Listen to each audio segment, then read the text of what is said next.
pose with the bands. Pose with the pose with the pose with the band. Pose with the pose with the pose with the bands.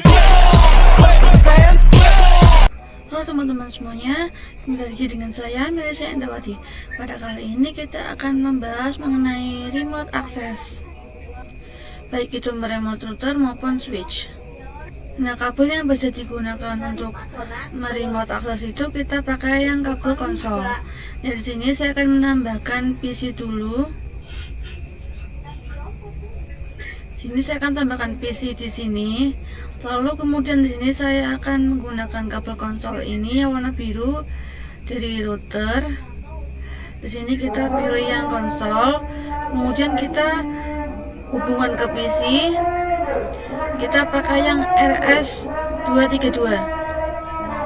Nah, kalau yang di Cisco itu saat mau konfigurasi itu kan biasanya kalau ke router itu ke menu CLI. Nah, kalau di asli itu kita nggak bisa pakai CLI. Jadi untuk konfigurasi ke router kita itu harus remote melalui PC ataupun laptop. Nah, untuk remote sendiri itu kan kita bisa pakai kabel. Nah, pakainya itu kabel serial konsol. Nah, kabel ini itu hanya bisa digunakan dengan jarak yang dekat. Tapi kalau misalnya jarak yang jauh kayak misal antar kota, kita itu perlu remote dengan menggunakan SSH ataupun Telnet. Nah, sekarang saya mau konfigurasikan remote dengan menggunakan Telnet di router. Nah, di sini kita bisa buka dulu routernya.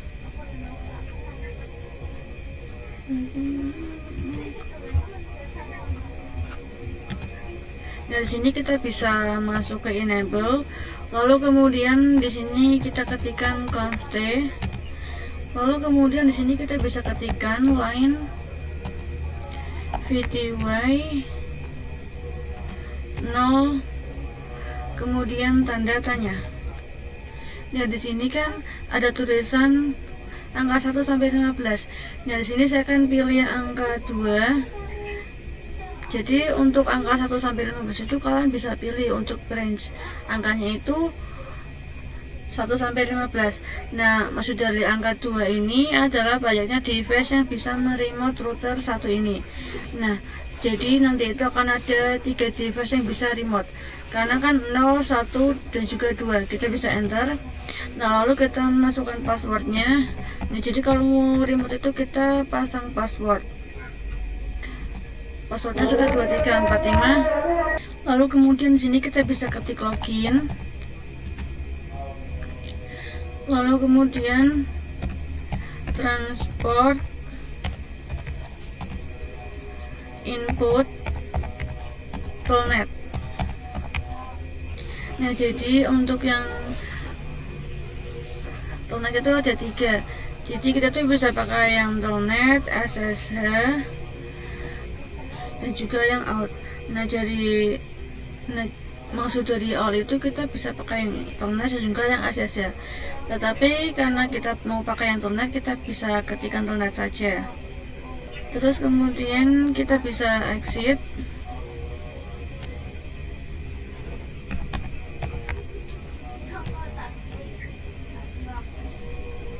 Nah, di sini untuk penulisan exitnya nggak perlu disingkat. Terus kita bisa ketikkan enable secret. Jadi saat mau login ke enable itu kan perlu sandi agar aman. Nah, jadi untuk sandinya itu yang lebih aman itu pakai yang enable secret. Nah, untuk sandinya itu di sini kita bisa samakan saja, yaitu 1 2 3 4 5. Lalu kemudian di sini kita bisa uji di PC 7.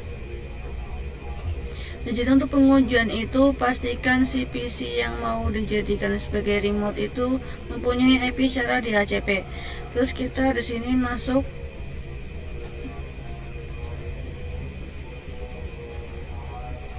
di sini kita bisa masuk ke bagian Telnet atau SSH.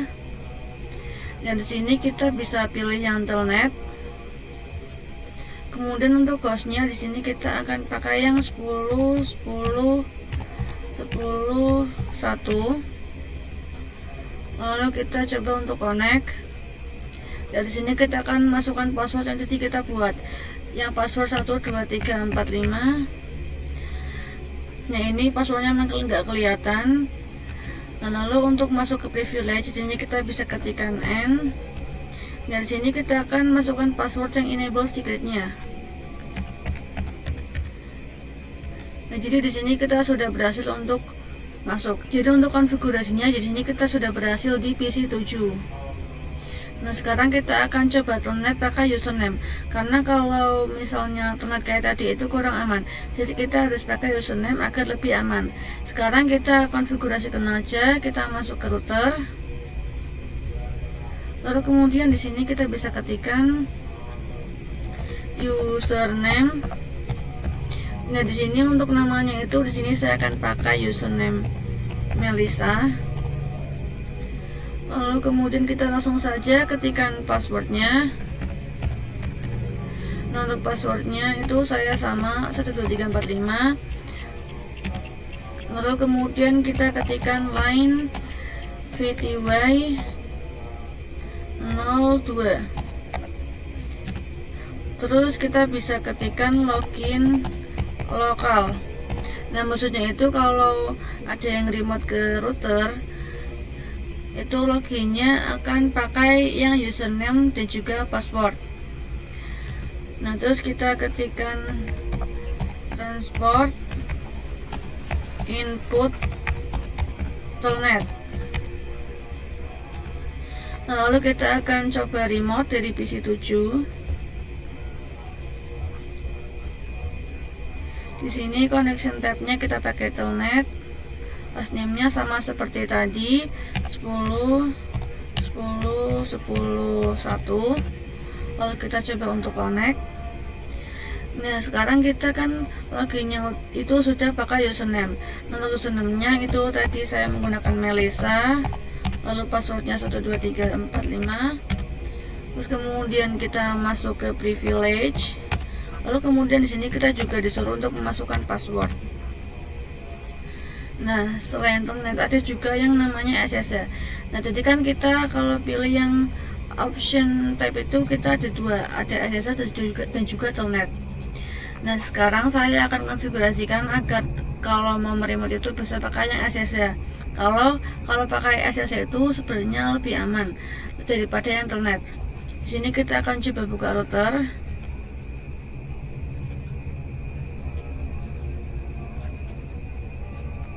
Di sini kita akan coba exit. Nah, jadi kita akan membuat hostname-nya. Jadi untuk yang hostname router ini akan kita ubah namanya. Di sini kita bisa ketikkan hostname. Nah, untuk nama hostname-nya di sini saya akan pakai Melissa. Kemudian kita bisa enter. Dan di sini bisa dilihat untuk hostname yang tadinya router sudah berubah menjadi Melissa. Nah, selanjutnya kita juga akan membuat domain name. Nah, di sini kita bisa ketikkan IP domain strip name. Nah, di sini kita akan ketikkan melissa.com.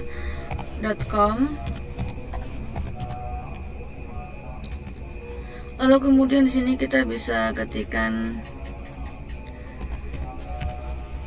crypto key generate RSA.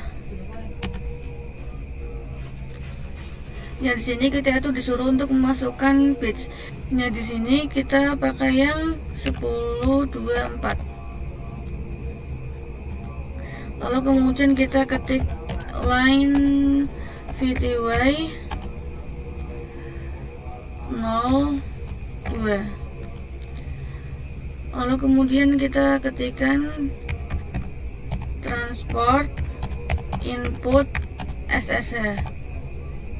Lalu di sini kita akan coba SSH dari PC 7 lagi. Ya, di sini untuk connection tabnya kita pilih yang SSH. Untuk hostname-nya pakai yang 10 10 10 1. Lalu kemudian untuk username-nya kita pakai yang Melissa. Lalu kita coba untuk connect. Nah, di sini kita akan masukkan password dari username. Nah, di sini kita akan masuk ke enable. Di sini kita masukkan password. Nah, untuk access pun kita sudah berhasil untuk masuk. Nah, terus kita akan coba konfigurasikan IP di switch. Di sini saya akan pilih switch yang ini, yang di tengah. Di sini kita bisa masuk ke CLI.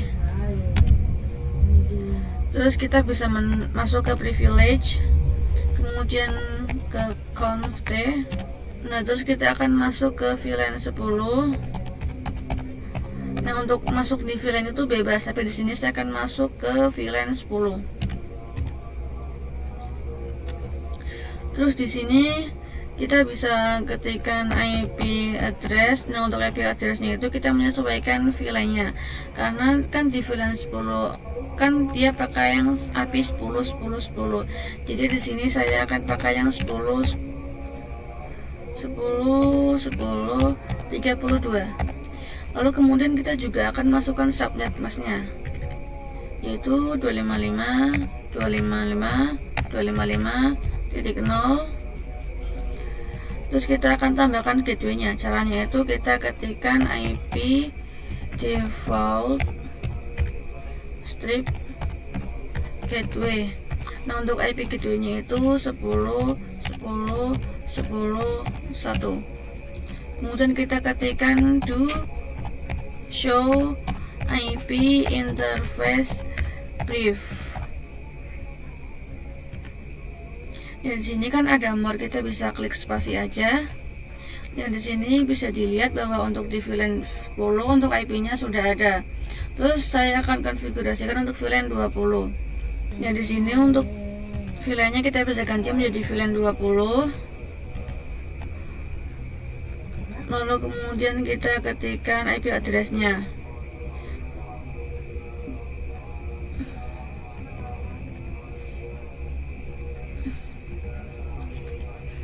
Untuk IP-nya di sini kita pakai yang 20.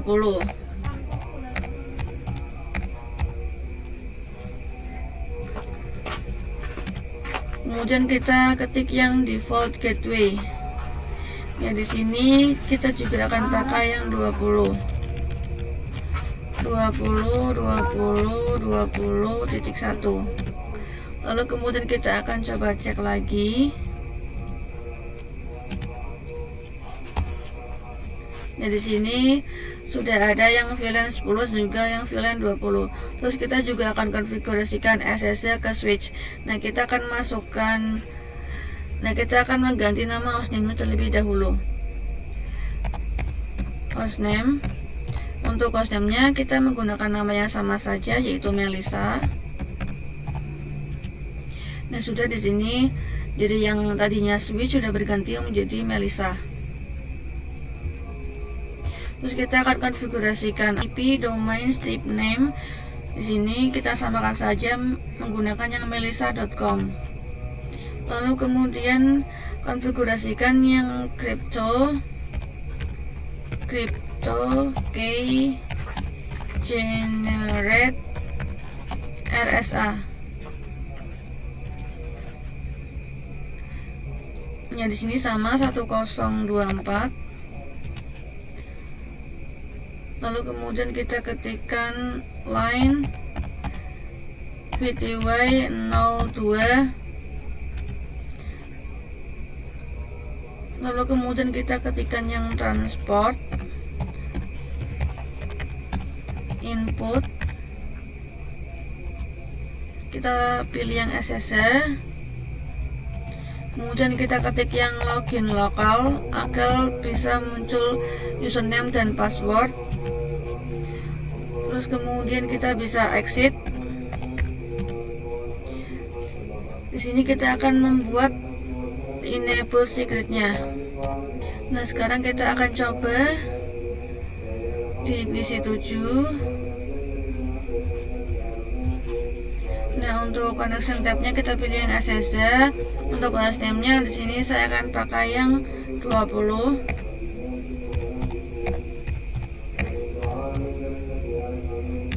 Untuk username-nya di sini saya pakai yang Melissa. Kita coba untuk connect. Di sini kita bisa masukkan passwordnya.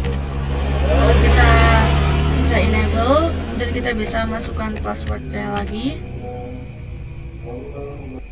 Nah, jadi sekian pembahasan pada bab kali ini. Terima kasih semuanya sudah menonton dan nungguin saya pada video-video seterusnya. Bye bye.